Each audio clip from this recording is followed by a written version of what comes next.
वेद बातमीचा, लढा सत्याचा, निर्भीड पत्रकारितेचा, राजकारणातील महत्त्वाच्या बातम्यांच्या अपडेटसाठी आजच आपल्या YouTube चॅनलला क्लिक करा आणि रोज अपडेट मिळवण्यासाठी चॅनलला सबस्क्राइब करा.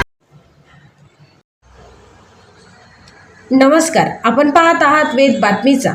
चिमुकल्याला जबड्यात पकडणारा बिबट्या अखेर जेरबंद.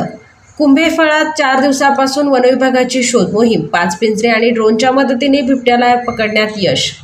कुंभेफळ येथे 3.5 वर्षाच्या चिमुकल्यावर हल्ला करून त्याला जबड्यात पकडत उसाच्या शेतात ओढून नेणारा बलाढ्य नर बिबट्या अखेर मंगळवारी सायंकाळी वनविभागाच्या पिंजऱ्यात जेरबंद झाला.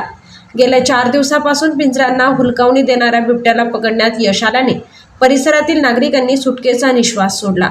कुंभेफळ तांबोळ रस्त्यालगत कोटकर वस्तीवर शुक्रवारी सायंकाळी ही थरारक घटना घडली.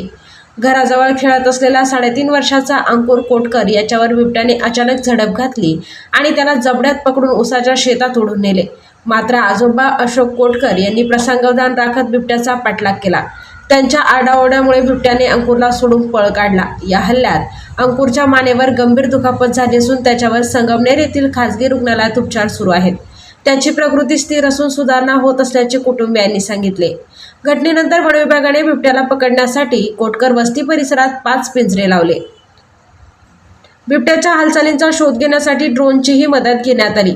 दरम्यान शेजारील शेतात घास कापत असलेल्या संगीता पांडे यांच्यावरही बिबट्याने झडप मारण्याचा प्रयत्न केला. मात्र त्यांनी प्रसंगावधान राखत धावत सुरक्षित ठिकाणी पोहोचल्याने अनर्थ टळला. 4 दिवसांच्या अथक प्रयत्नानंतर मंगळवारी सायंकाळी बिबट्या पिंजऱ्यात अडकल्याचे स्पष्ट झाले. सहाय्यक उपवनसंरक्षक अमरजित पवार आणि वनपरिक्षेत्र अधिकारी SC पाटील यांच्या मार्गदर्शनाखाली वनविभागाच्या पथकाने ही कारवाई केली. बिबट्या जेरबंद झाल्याने कुंभेफळ परिसरातील नागरिकांमध्ये समाधानाचे वातावरण आहे. सोमनाथ डोळे, वेद बातमीचा, संगमनेर.